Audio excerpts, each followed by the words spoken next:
This is a video in clinical medicine from the New England Journal of Medicine.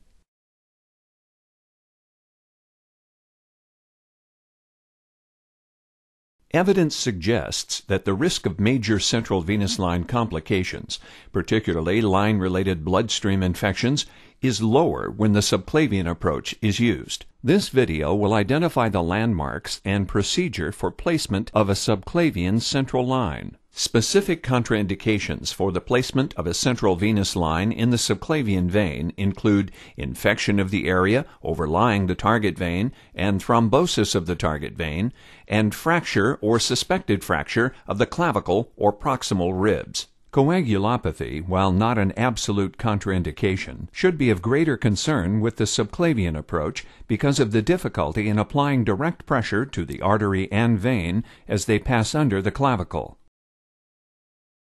To assure that there is the highest level of sterility, the operator should wear a sterile gown and gloves, as well as a surgical cap, mask, and face shield. Most of the equipment can be found in commercially prepared kits, and should include skin preparation solution, sterile towels or drape sufficient to cover the entire body, 1% lidocaine, sterile 4x4 gauze, non-luer lock or slip-tip syringes, which are easy to remove from the needle, a number 11 blade scalpel, saline or heparinized flushing solution, a catheter with the appropriate length and number of lumens, a compatible skin dilator, usually 1 French larger than the line, an appropriate sized needle, a guide wire of compatible size, which will pass through the catheter and needle, suture, and a needle driver. There are numerous types of central venous catheters to choose from.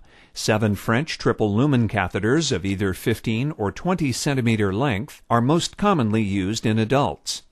For resuscitation or dialysis, large bore catheters are preferable, since there is less resistance to flow than the smaller bore types, allowing for much higher infusion rates, although large bore peripheral IVs often allow even more rapid fluid administration than central venous lines. For small adults and children, or for those in whom access to the subclavian vein is difficult, 5 French and 4 French catheters can be used. If there are no contraindications, proceed by placing the bed in a 10 to 15 degree Trendelenburg position to decrease the risk of air embolism and to engorge the vein. Turn the patient's head so that the chin points away from the vein. A small roll can be placed under the spine to help make the clavicles more prominent. Identify the clavicle. The subclavian vein flows just under the middle third of the clavicle, while the artery runs posterior and superior to the vein. The middle third begins at the point where the clavicle angles posteriorly and is joined by the costoclavicular ligament. It is only in this middle third that the vein closely approximates the clavicle. Because ultrasonography does not penetrate bone, usage is more challenging than in internal jugular placement. But several articles suggest it facilitates placement. To identify landmarks using ultrasonography, place the probe just proximal to the insertion site. The vein and artery can be distinguished either by the compressibility of the vein or by using Doppler flow to demonstrate pulsatility in the artery. Prepare the area by scrubbing the skin with chlorhexidine for 60 seconds and drape the site. Be sure to include all landmarks within the sterile field. If the patient is conscious, explain that his or her face will be covered, but that breathing will not be obstructed, and that he or she can signal for attention by raising his or her hand. Flush the lumens of the central line with saline or heparin, and ensure that the guide wire threads easily through your needle. Remove the cap from the port through which the guide wire will be threaded. This is commonly the longer lumen. In a patient who is awake or minimally sedated, the skin should be infiltrated with a local anesthetic, such as 1% lidocaine, with a 25-gauge needle to help minimize pain on insertion of the catheter. Using the insertion needle, approach the site at a 30-degree angle to the skin, with the long axis of the needle directed toward the sternal notch. Puncture the skin just lateral to the middle third of the clavicle. Continue to aim toward the sternal notch with the needle tracking just beneath the clavicle, avoiding penetration into the deep tissues of the neck. Typically, the vein is accessed immediately beneath the clavicle, although needle penetration under the skin may reach several centimeters. An assistant should watch the monitor, looking for signs of arrhythmia during advancement of the guide wire. Arrhythmias indicate that the wire has reached the heart. If arrhythmias occur, withdraw the wire slightly until they cease. After the guide wire has been inserted, withdraw the needle, leaving the guide wire in place. Using an 11-blade scalpel, make a small superficial incision at the entry point of the wire to facilitate passage of the dilator through the skin. Be careful not to cut the wire. Place the dilator over the guide wire, being certain to maintain control of the wire at all times in order to prevent a wire embolism, and advance the dilator 1 to 2 centimeters by holding it close to the tip and rotating it. Be careful not to introduce a bend or kink in the guide wire. Remove the dilator, anticipating increased bleeding. Maintain a grasp on the wire. A 4x4 gauze pad can be applied to the insertion site to minimize blood loss. Once again, only the wire remains in place. Now, feed the catheter over the guide wire, being certain to maintain control of the external end of the wire before advancing the catheter through the skin. This usually requires that the wire be pulled slightly out of the patient until the external end of the wire extends out of the catheter hub and can be grasped. While grasping the external end of the guide wire, advance the catheter over the wire using a rotating motion. If resistance is met, the track may not have been adequately dilated. Remove the catheter and try again to insert the dilator.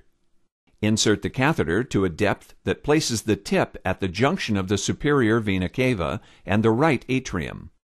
Remove the guide wire and check for blood return in all ports. Flush all ports, place caps on the hubs, and secure the line in place. Apply a sterile dressing before removing the drape. Obtain a chest X-ray to assess for proper placement and to assure that no hemothorax or pneumothorax has occurred. All sharps should be properly disposed in approved sharps containers. Scalpels should be retracted into their protective sleeves. Needle stick injury can be minimized by using needle lock devices found in most commercial central line kits. There are some common problems that can occur during placement of a central venous line. Puncture of the adjacent artery is usually obvious if pulsatile or bright red blood flows into the syringe.